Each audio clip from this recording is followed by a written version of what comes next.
When we talk about the age of exploration, it often sounds like a tale of bravery, of men sailing into the unknown, crossing oceans with the stars above, and maps that barely made sense. But beneath the glory of discovering new worlds lays a darker, often untold side of history. Let's set sail into the bittersweet reality of the maritime voyages, starting with the one name you probably know, Ferdinand Magellan. But what if I told you he never actually completed the journey he's most famous for?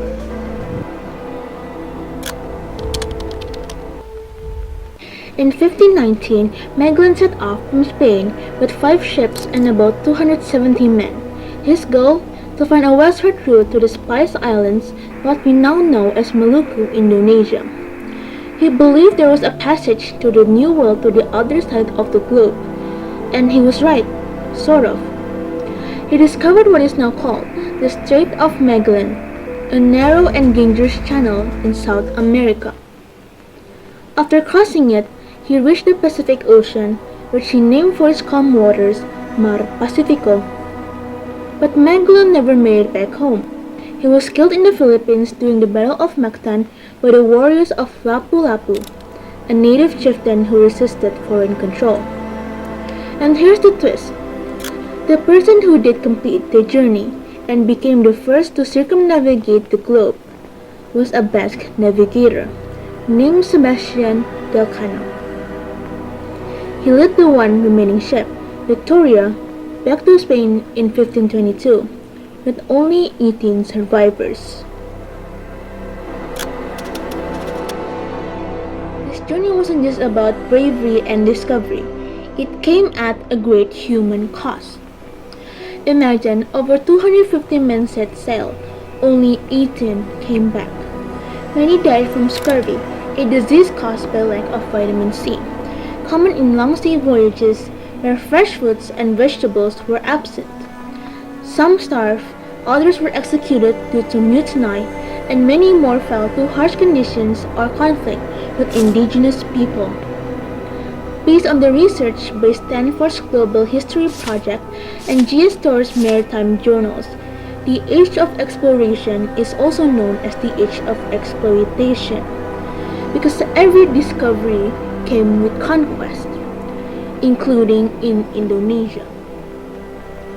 After the Portuguese arrived in the 1500s, the Dutch followed. The Dutch East India Company, or VOC, quickly took control of the spice trade, colonizing parts of the archipelago. Nutmeg, clove, pepper were all once more valuable than gold, and local populations were forced into harsh labor systems to serve this trade. One dark fact, in the Banda Islands, when locals refused Dutch monopoly on nutmeg, the VOC launched a massacre in 1621. Thousands died, survivors were enslaved or displaced.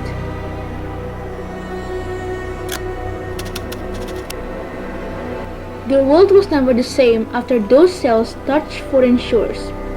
These voyages rewrote global trade, sparked colonization that shaped the maps we now take for granted. Magellan and Elcano proved the earth was round, not with a theory, but with aching bodies and bloodied hands.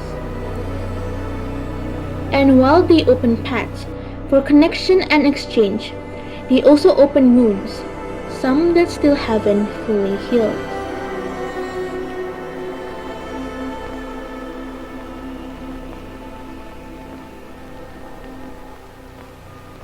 So next time you hear of the heroic age of exploration, remember that the oceans tell more than one story. They carry voices of sailors, conquerors, but also the colonized, the silenced, and the forgotten.